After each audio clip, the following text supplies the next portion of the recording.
ಎಂತಹ ಅಸಹ್ಯ ಘಟನೆ. ಪನಿಷ್ಮೆಂಟ್ ಅಂತ 39 ವರ್ಷದ ಮಗ ತನ್ನ 65 ವರ್ಷದ ವೃದ್ಧ ಹೆತ್ತ ತಾಯಿಯನ್ನೇ ರೇಪ್ ಮಾಡಿದ್ನ. ಇದು ನಡೆದಿದ್ದು ಡೆಲ್ಲಿದಲ್ಲಿ. ಈ ಅಮ್ಮ ತನ್ನ ಗಂಡ ಹಾಗೂ ಯಂಗರ್ ಡಾಟರ್ ಜೊತೆ ರಿಲಿಜಿಯಸ್ ಟ್ರಿಪ್ ಅಂತ ಜುಲೈ 17ಕ್ಕೆ ಸೌದಿ ಅರೇಬಿಯಾಗೆ ಹೋಗಿರ್ತಾಳೆ. ಫಿರೋಜನ 39 ವರ್ಷದ ಮಗ ತಂದೆಗೆ ಫೋನ್ ಮಾಡಿ ತಕ್ಷಣ ಡೆಲ್ಲಿಗೆ ವಾಪಸ್ ಬನ್ನಿ ಅಂತ ಹೇಳ್ತಾನೆ. ಹಾಗೆ ವೃದ್ಧ ತಾಯಿಗೆ ಡಿವೋರ್ಸ್ ಕೊಡಿ ಅಂತ ಫೋರ್ಸ್ ಮಾಡ್ತಾನೆ. ವಾಪಸ್ ಬಂದ ನಂತರ ಆಗಸ್ಟ್ 1ಕ್ಕೆ ರೂಮ್ನ ಲಾಕ್ ಮಾಡಿ ಬುರ್ಕಾ ತೆಗಿ ಅಂತ ಫೋರ್ಸ್ ಮಾಡಿ ತನ್ನ ಹೆತ್ತ ತಾಯಿಯನ್ನೇ ರೇಪ್ ಮಾಡಿದ್ದಾನೆ. ಈ ಘಟನೆ ಆದ ತಕ್ಷಣ ತಾಯಿ ತನ್ನ ಹಿರಿಯಮಗಳ ಮನೆಯಲ್ಲಿ ಹೋಗಿ ಉಳ್ಕೋತಾಳೆ. ಆಗಸ್ಟ್ 11ಕ್ಕೆ ಮನೆಗೆ ವಾಪಸ್ ಬರ್ತಾಳೆ. ಆ ದಿನ ರಾತ್ರಿ 9:30ಕ್ಕೆ ತನ್ನ ಮನೆಯವರನ್ನೆಲ್ಲ ಅಮ್ಮನ ಜೊತೆ ಪ್ರೈವೇಟ್ ಆಗಿ ಮಾತಾಡಬೇಕು ಅಂತ ಹೊರ ಕಳಿಸಿ ರೂಮ್ ಲಾಕ್ ಮಾಡಿ ಕಿರುಕುಳ ಕೊಟ್ಟಿದ್ದಾನೆ. ಹಾಗೆ ಆಗಸ್ಟ್ 14 ಬೆಳಗ್ಗೆ 3:30ಕ್ಕೆ ರೂಮ್ ಲಾಕ್ ಮಾಡಿ ಮತ್ತೆ ಅತ್ಯಾಚಾರ ಮಾಡಿದ್ದಾನೆ.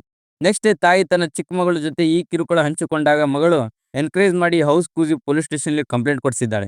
ಪೊಲೀಸರು ತಕ್ಷಣ ಫಿರೋಜ್ನ ಅರೆಸ್ಟ್ ಮಾಡಿ ಯಾಕೆ ಹೆತ್ತ ತಾಯಿ ಮೇಲೆ ಅತ್ಯಾಚಾರ ಮಾಡಿದೆ ಅಂತ ಕೇಳಿದ್ರೆ ಏನ್ ಹೇಳಿದ ಗೊತ್ತಾ? ತಾಯಿ ನನ್ನ ಚೈಲ್ಡ್ಹುಡ್ನ ಹಾಳು ಮಾಡಿದ್ದಾಳೆ, ಅವಳಿಗೆ ಅವಾಗ ಅಕ್ರಮ ಸಂಬಂಧ ಇತ್ತು, ಅದಕ್ಕೆ ಈಗ ನಾನು ಅತ್ಯಾಚಾರ ಮಾಡಿ ಪನಿಷ್ಮೆಂಟ್ ಕೊಡ್ತಿದ್ದೀನಿ ಅಂತ ಹೇಳಿದ್ದಾನೆ. ತಾಯಿ ದೇವರಿಗೆ ಸಮಾನ. 9 ತಿಂಗಳು ಹೆತ್ತು ಹೊತ್ತು ಪ್ರೀತಿ ವಾತ್ಸಲ್ಯದಿಂದ ಸಾಕಿರ್ತಾಳೆ.